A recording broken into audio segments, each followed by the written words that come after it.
Some people, all they know is money. They don't know any God outside money. Otherwise, how can somebody say that there is no poor man that is holy? Poverty is a sign of ungodliness. To be poor means there is sin in your life. That Jesus died because he was poor. Everybody hear me. People don't know scriptures. For 30 pieces of silver, Judas sold Jesus. So money problem led Christ to the cross. That is an insult to the work of redemption. That is a total assault on the gospel. Whoever is a spiritual father of such pastors needs to cover his face in shame. While I was still with my dad, Bishop David Oyedepo, January 2004, I paid the first fruit. Well, I don't blame them. Some of them, the father is as bad as the son. And those useless Supreme Council of hypocrites will not call such a person out because they are members of that cabal where money is their God. Hello guys, I want you to like this video, share it, and share it and kill it, kill it, edit it, quell it. Oh my God. Honey, I love Exousia TV. Yeah, babe. If it's not Exousia TV, don't watch. Exousia TV, authority in witnessing Christ. Hello, Exousians. You're welcome, and we appreciate you all for the support. Oh, how we love you all. So, guys, Dr. Damina has responded wotowoto to the trending video of Pst Korede Komaiya, where he said this. Job 36:11. If they obey and serve him, they will spend their days in prosperity and their years in pleasure. It is written here, if you obey and serve God, you will prosper. You will prosper. You will prosper. So poverty is a sign of ungodliness. To be poor means there is sin in your life. Unfortunately, people think it is those that are rich that have sin in their life. Never trust the holiness of a poor man. We posted the full video a few days ago, and you can check or click on the link above to watch it. And many of us were waiting for Dr. Damina's take on this troubling message. And yeah, this is the reply Dr. Damina has given. Don't forget to like and share this video for him to see it. Let the violence begin. So when we say church, the word church is equally a codified language. So don't impose today's meaning on church, because you do not determine the meaning of the text. Do not impose today's understanding on the word church, because you do not determine the meaning of a text. It is the author that determines the meaning of the text. That's why in Bible teaching we say there's what we call the law of first mention, where a word first appears carrying with it the original flavor of that word. Then we also said that the author, by his use of words, now delegates his authority to the text. The author, by his use of words, now delegates his authority to the text. Now, you must read the text and understand the text. You must read the text and understand the text, and not impose your thinking on the text. You must read the text, you must understand the text, and not impose your thinking on the text, or impose your thinking on the text. Now, how important is it for me to know the meaning of a text? Because you know, your knowledge of the word, which is your knowledge of the text, is your worship of God. That is how important is it for you to know the meaning of a text. Your knowledge of the word, which is your knowledge of the text, is your worship of God. You cannot worship God beyond what you know. Some people, all they know is money. The God they know is money. They don't know any God outside money. You see that? That's why some people will say that the devil does not fear a man that prays like he fears a man that has money, because the God they know is money. Bible says whose God is their stomach. Bible says you cannot serve God and mammon. So you're either serving God or you're serving mammon. Some people, their God is money. They don't see God beyond money. Filthy lucre. Otherwise, how can somebody say that you cannot be claimed to be righteous if you're poor? That there is no poor man that is holy. That there is no poor man that is holy. So holiness is synonymous with money. In fact, somebody sent me a video where a preacher in this country said that if Jesus was rich, he wouldn't have died. That Jesus died because he was poor. Everybody hear me. People don't know scriptures. For 30 pieces of silver, Judas sold Jesus. So, money problem led Christ to the cross. Poverty in the life of one of his disciples is the reason why they nailed him. That is an insult to the work of redemption. That is a total assault on the gospel. And those useless Supreme Council of hypocrites will not call such a person out because they are members of that cabal where money is their God. When people like us preach Christ, they attack us because they are far from Christ, whose God is their stomach. How can somebody say that Jesus died because he didn't have money? That they used 30 pieces of silver to kill him? That if he was rich, it wouldn't have succeeded. Everybody, let me say this.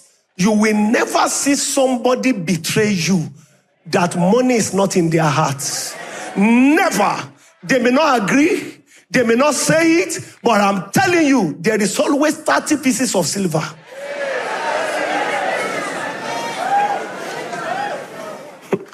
Everybody hear me. Even Jesus prophesied that as the fish swallowed Jonah, so the Son of Man will be buried under the earth for 3 days. After that, Son of Man will resurrect. Judas sold him for 30 pieces of silver. He went and he committed suicide. A small girl, 9 years old, maybe 10 years old, looked at Peter and said, "Hey, you look like one of his disciples." He began to rain curses on himself.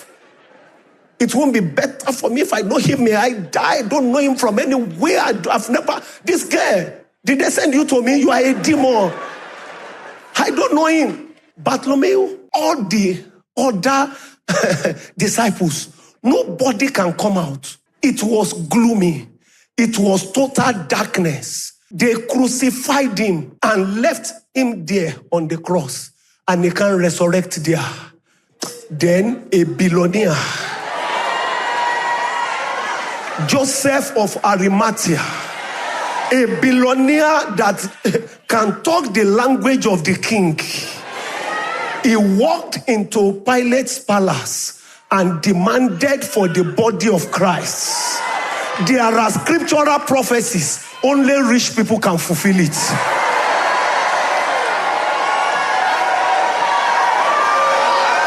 There are scriptural prophecies. Only rich people can fulfill it. Shout with me, I'm one of them.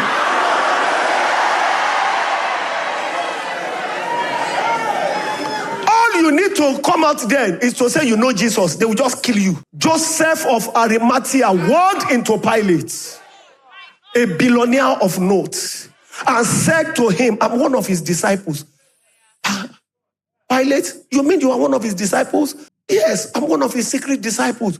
Then you're supposed to have come to let me know. Otherwise, we will not have killed him. I don't know that people like you relate with him. I didn't know. I thought all those riffraff that follow him around. What do you want? I want his body. Even that body must be put in a billionaire's tomb. Specially prepared. I can see, what are people talking about? What are people talking about? He is even worse than Peter, who said, Jesus, you will not die. And Jesus said, get thee behind me, Satan, because you are an offense to the things of God. You savour not the things that be of God. So Jesus came to the earth not to die or what? And that is a message in an entire convention, global convention, that if Jesus had money, that when Joseph of Arimathea showed up, who was a billionaire, he told Herod, I know that guy is my guy. Herod said, oh, we didn't know you know him. We wouldn't have killed him. Anyway, we are sorry for killing him. You can have his body. that it took a millionaire to just collect the body and bury it. These people, I don't know whether they even read Bible or they just read village parables or village tales by moonlight. Jesus came to the earth to die. Ought not Christ, oh fools, oh zoomy, oh fools, slow of heart to believe all that the prophets have spoken. Ought not Christ to have suffered these things and to enter into his glory? Jesus said, the poor you will always have. The poor you will always have. January 2004, I began the mystery of the first fruit. While I was still with my dad, Bishop David Oyedepo, January 2004, I paid the first fruit. That was how I walked out of salary for life. Even when I was still in a paid job, being a pastor in Winners, by the mystery of the first fruit, I walked out totally. I gave my January salary, 2004, to my dad, Bishop Oyedepo, and then February, March, first 3 months of 2004, I don't need salary again the rest of my life. I said to somebody this year, 2025, you will taste financial dominion. Somebody, this is the year you will break the backbone of that poverty. You will destroy that poverty completely in your life. I'm sure they have not read in the book of Revelation where Jesus spoke to them through the angel and said, because you thought you are rich, because you thought you've acquired things, he said, but you don't know that you are naked, you are wretched, you are poor, you are blind. He said, because you thought you have acquired material things, you've acquired all kinds of cars, all kinds of money, you have lied to God's people, emptied their pocket, collected all their monies, and used it to build a luxurious life for yourself at the expense of their own living. You do not know that you are wretched, you are poor, you are blind. Revelation 3:17, because thou sayest, I am rich and increase with goods, and have need of nothing, and thou knowest not that thou art wretched and miserable and poor and blind and naked. Look at the next verse. I counsel thee to buy of me gold tried in the fire, that thou mayest be rich. Sitting to hear me teach this morning is the greatest wealth you can ever have. That thou mayest be rich, and white raiment, that thou mayest be clothed, and that the shame of thy nakedness do not appear, and anoint thine eyes with oil salve, that thou mayest see. Whoever is the spiritual father of such pastors needs to cover his face in shame and call them to the backyard in the kitchen and take them through class 101, in fact 001, so they stop disgracing him. Well, I don't blame them. Some of them, the father is as bad as the sons. So you can't worship God beyond what you know. That's what took us into that journey. You can't worship God beyond what you know.